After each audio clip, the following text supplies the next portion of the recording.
Assalamu alaikum dear students, hope you all to be fine, healthy and doing well. This is Education Afghanistan and I am Mansoor Wahdat, an English instructor there, the English instructor of AZ English and Pashto program. Today is our A44th lesson and we are going to start from our grammar part as usual.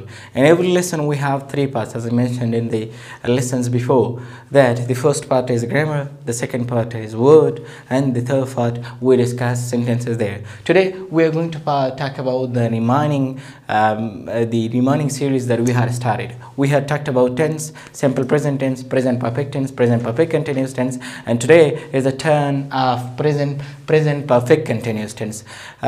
دوستا ما در درسای گذشته درباره تنس ها بحث شروع کرده بودیم که present perfect, simple present tense and all the tenses we had studied them.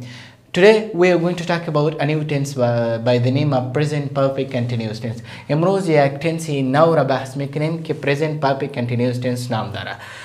ملګرو موږ نن د ساده کاملی جاری زمانی په اړه بحث کوو. present معنی ده حال، البته ساده نه ده. present معنی ده حال، perfect معنی ده کامله یا بشپړه، continuous معنی ده جاری او tense معنی ده زمانه. په دې درسونو کې موږ د simple present tense په اړه بحث وکړو، present perfect په اړه بحث وکړو، present continuous په اړه مو بحث وکړو. نن چې د present perfect continuous tense په اړه بحث کوو. نامینیشن یې داسې دی چې present ورته ځکه وایي دغه ته چې دغه اعمال تقریبا present پورې لینک لري. perfect ورته ځکه وایي چې دغه کې یو عمل مثلا یو تکامل موږ ته ورسره ښیي. continuous ځکه ورته وایي چې دغه د یو عمل جریان موږ ته ښیي. او tense ورته ځکه وایي چې دغه موږ ته یو وخت ښیي، څنګه راته څرګندوي، یو وخت راڅرګندوي. دا د present زمانو په کټګورۍ کې څلورمه زمانه ده. لومړنۍ present simple دی، بل continuous دی، بل perfect continuous دی او څلورمه چې دا perfect continuous دی. Definition is the way which is used to show an action with a present continuous tense چې دی دا د دې لپاره کارېږي تر څو داسې یو عمل وښیي we started in the past، کوم چې په تیر کې شروع شوی، یعنی یک عمل را نشان میده که در گذشته شروع شده باشه and still continuing up to now and the action must be continuing up to now. یک عمل را نشان میده که در گذشته شروع شده باشه و تا حال در جریان می باشه. داسې عمل څرګندوي چې په تیر وخت کې شروع شوی او تر اوسه څنګه یې هغه په جریان کې. دا کوم ټینس څرګندوي؟ دا present perfect continuous tense څرګندوي. لکه موږ په present perfect tense کې داسې ویلي وو چې دا داسې عمل ښیي بعضې وخت کې، یعنی څلورم یوزج مو داسې ویلی وو چې په تیر وخت کې شروع او تر اوسه جریان دوام وکړي. هماغه ډول بالکل عیني فنکشن چې دی همدا هم دی چې په تیر کې شروع شي تر اوسه دوام وکړي، شاید راتلونکي ته لاړ شي او شاید راتلونکي ته رانشي. خو فرق یې سره وروسته وایو چې د هغې او دې فرق څه دی. مثلا I have been living here since 2013 یا I have been living here since 2013. زه د 2013 نه را په دې خوا څنګه کېږم دلته اوسېږم. یعنې ګورئ تعریف کې ویل شوي دی چې عمل باید څنګه شوی په مخکې شروع شوی. ګوره زما اوسېدل 2013 کې شروع شوي، اوسېږم تر اوسه جریان کړی دی، یعنې تر اوسه راغلی دی. نو دغې د ښودلو لپاره present perfect continuous tense کارېږي. عموما موږ د سمپل زمانو په اړه ویلو چې سبجیکټ به راغلی، بیا اسمان د ور به راغلی. صحیح ده. د کنټینیوس زمانو په اړه ویلو چې څنګه یې پېژندلی شو چې to be ور به راغلی، ورپسې به ور به انجي راغلی. perfect زمانې داسې دي چې to have به راغلی، ورسره به third form راغلی، دغه نه پېژندل کېږي. مګر perfect continuous tense چې کوم دی هغه به have has راغلی، ورپسې به been راغلی. دغه څنګه کومې زمانې دي کله چې active اوسي نو دا بیا perfect continuous زمانې دي. راځو سټرکچر وته. مثلا لومړنۍ تاسو د جمله وګورئ ښه. I have been living here since 2013. ګورئ دغه مخکې مونږ I have lived ویلي که نه، دا به ed ویلي، اوس been راغلی دی. ګورئ هر کله چې دغه ING فارم داسې کاروئ دغه نه مخکې مونږ ته to be verb ته اړتیا ده چې باید to be verb وکارول شي. څه شی وکارول شي؟ to be verb وکارول شي. دغه been چې to be verb د ډلې نه دی دغې لاره هواره کړې تر څو دلته مونږ ING فارم وکارو. او ING فارم ځکه کارو چې دغه ټینس په خپله کنټینیوس یا پروګریسیو ټینس دی. کوم ټینس دی؟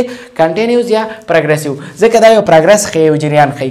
سټرکچر یې داسې څلور سټرکچر یې مونږ د هر ټینس لپاره لرو چې لومړنی سټرکچر د مثبت سټرکچر. کوم سټرکچر یې مثبت، دویم د سوالیه، دریم د منفي، څلورم د منفي سوالیه. څنګه مثبت لکه زه ښوونځي ته لکه دغه کې په دې ټینس کې کوم عملي کوو مثبت داسې دی لکه مثلا موږ وایو چې I have been teaching English. منفي داسې دی چې I have not been teaching English. سوالیه داسې دی چې have I been teaching English. منفي سوالیه داسې دی چې have I not been teaching English. راځي اوس دلته واضح وکړو.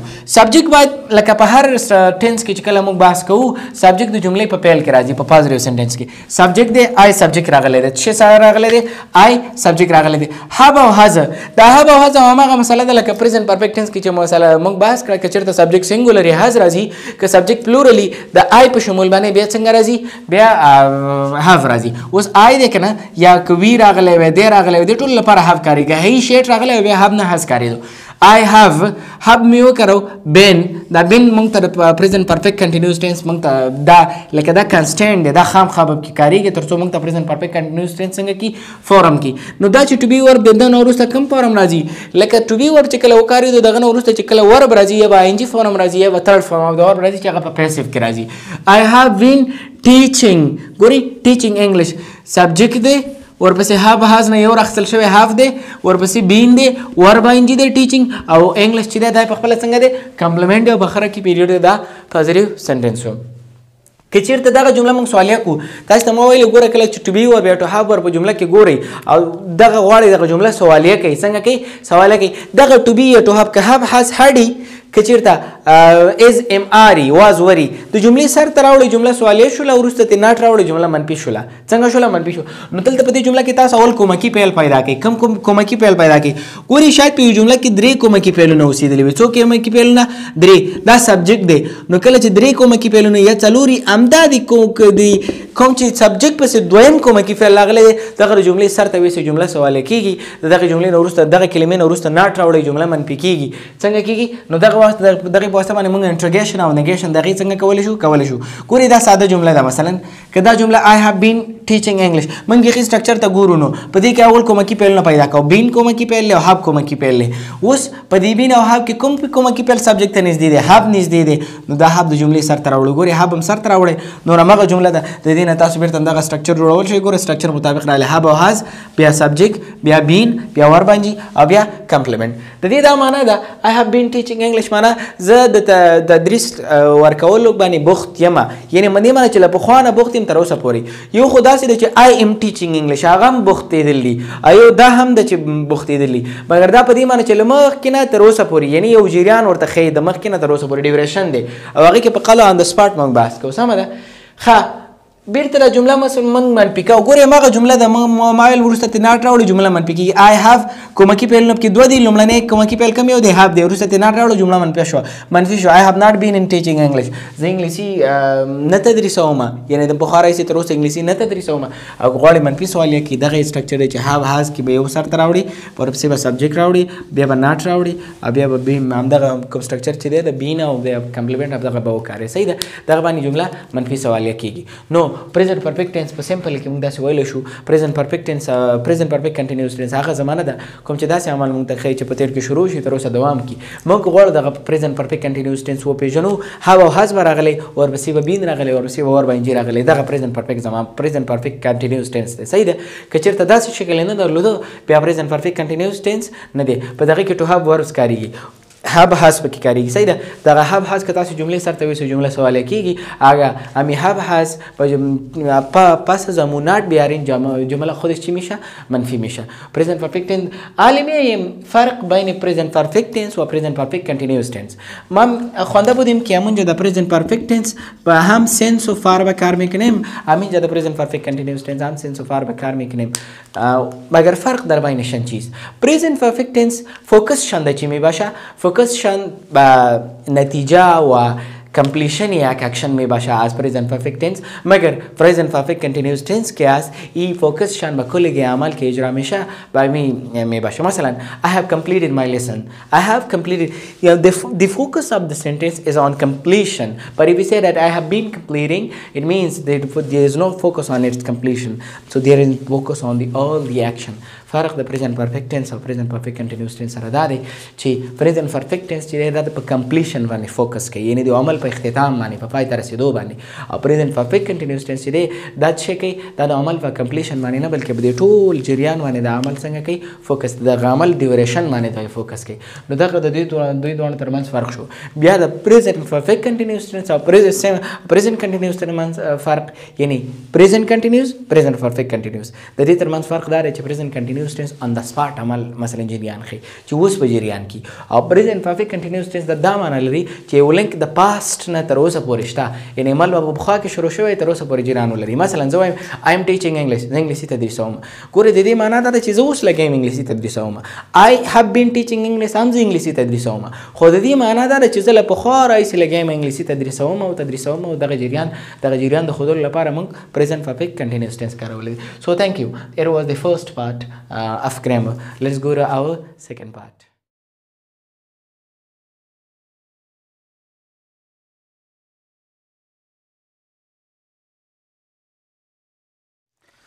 coming to words follow me emulate airing fair fall false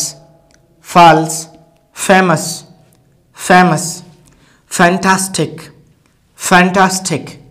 far fast favorite emulate airing fair fall false famous fantastic far fast and favorite emulate माना دا رقابت کول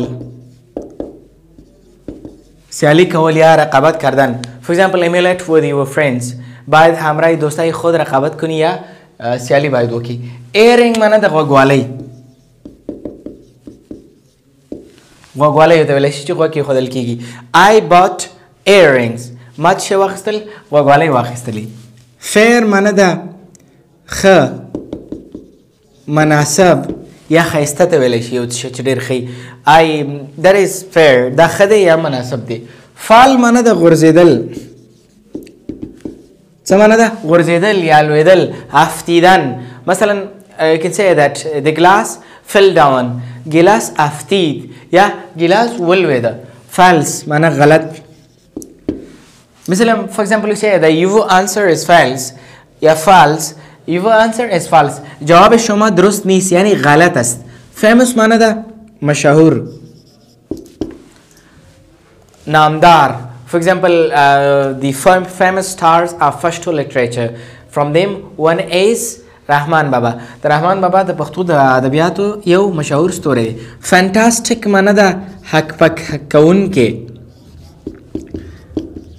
یا حیرانون کې یو چې ډیر ښه for example there is a fantastic match between Afghanistan and Pakistan د افغانستان او پاکستان ترمنځ یو ښکلې لوبه سیالي ده far माना د لرې جای کې دور می باشعوره far میگه for example United States of America is far from Afghanistan متحده ایالات آمریکا از افغانستان چی است دور است fast माना د سریع یا تیز سریع یا تیز یو چې ډیر تیزی روژې ته هم ویل شي for example you have to run fast I'm going fast ته باید تیزه منډه ووهې زه تیز ځمه ما fast یا سریع می دوم favorite माना د خوښې یو چا چې د خوښې اوسي for example my favorite color my favorite film my favorite actor and etc so emulate رقابت کردن یا رقابت کول airing غوږوالی fair माना د مناسب یا ښه فال غورځېدل افتیدن false غلط famous مشهور یا نامدار fantastic حق پک کوونکی حیرانوونکی amazing چې ورته وایي far माना د دور یا لرې fast माना د سریع یا تیز favorite माना د خوښی کسی که چیزی که از کسی خوشش میاد thank you امی بخش دومی ما بود از درس 44 میریم به بخش سوم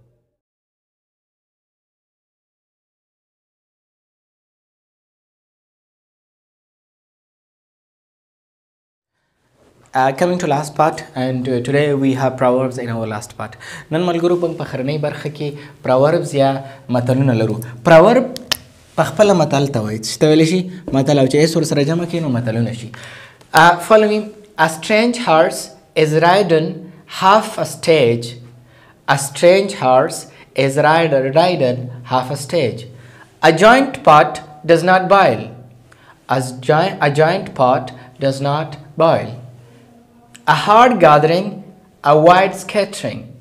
A hard gathering, a wide scattering. A friend to everybody is a friend to nobody.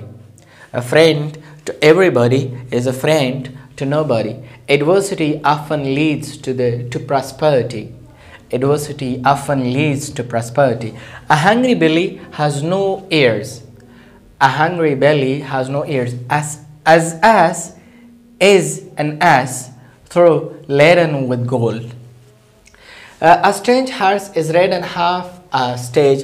معنا دا پردې کټ د نیمو شپو وي. دا متلونه داسې دي عموما ښه دا لکه ورډ بای ورډ نه ترجمه کیږي. مثلا که چېرته دغه له دوی دغه مفهوم اخیستل کیږي. مثلا په انګلیسي کې یو متل دی دغه متل چې چېرته کارېږي او زموږ پښتو کې چې کوم متل کارېږي دواړه چې کله یو ځای کې کارېږي نو دا دواړه همدغه شانه میچینګ کوي موږ هم داسې وایو. لکه داسې نه ده چې دغې متل همدا معنا ده نه دغې متل همدا مفهوم دی. یعنې دا که تاسې پښتو کې څنګه کاروئ همدغه شان دا متل چې موږ دلته وایو. مثال په ډول موږ ویلی چې هغه ده a horse is red and half a strange horse is red and half a stage. دې دا معنا ده چې ناشنا اس چې کوم دی دا تر نیمې لارې بول کېږي. خو اصلا موږ پښتو کې داسې متل نه لرو. پښتو کې موږ لرو چې پردی کټ د نیمو شپو دی. مګر دغه متل چې امریکایانې کاروي انګریزانې کاروي دغه متل او دا متل چې موږ کارو دا دواړه سره سر خوري یعنې په یو ځای کې کارېږي. نو دغې وجې نه موږ همدغه سیم متلونه معادل متلونه یې وایو ښه په پښتو او انګلیسي کې عموما د دوی معنا نه کېږي ښه معنا یې څوک نه کوي. A strange horse is ridden half a stage. پردی کټ د نیمو شپو وي. A giant pot does not boil. A giant pot does not boil. معنا دا ده چې لکه دوه متلونه دې پسې موږ کارولی شو. د دې لغوي معنا دا ده چې کوم چې د شراکت دیګ چې دی دا نه پخېږي. داسې متل هم موږ لرو د شراکت دیګ نه پخېږي. او یا که داسې متل وایي چې مثلا په ډېرو کسابانو کې غوا مردارې همدغه متل هم د دغې په ځای باندې چې کولی شو ما میدان مورا به کار کنیم. A friend to everybody is a friend to nobody. دوست هر کس دوست هیچ کس نیست. چی معنا؟ دوست هر کس دوست هیچ کس نیست. د هر چا دوست د هیچ چا دوست نه دی. Every adversity often leads to prosperity. هر بدبختی وروسته خوشحالي وي یعنی د هرې بدبختی وروسته نیکبختي راځي. A hungry belly has no ears. وږې خېټه ایمان نه لري یعنی کله چې څوک وږی شي که نه بیا هغه هر کار کوي تر څو غلو یې ورسره ختمه شي. As an ass through laden with gold. وایي خر چې دی همغه خر دی که څه هم د سرو زرو بار ور باندې واچوي. لکه خر باندې چې سرو زرو بار ور واچوي که نه بیا هم همغه خري لکه اهمیت همغه خري. So it was our last part of the lesson number A44. Till I'm coming in another lesson recommending you to Allah. If there is any question, any suggestion or anything, you can leave it in our comment box. Or if not, have good, great and happy times.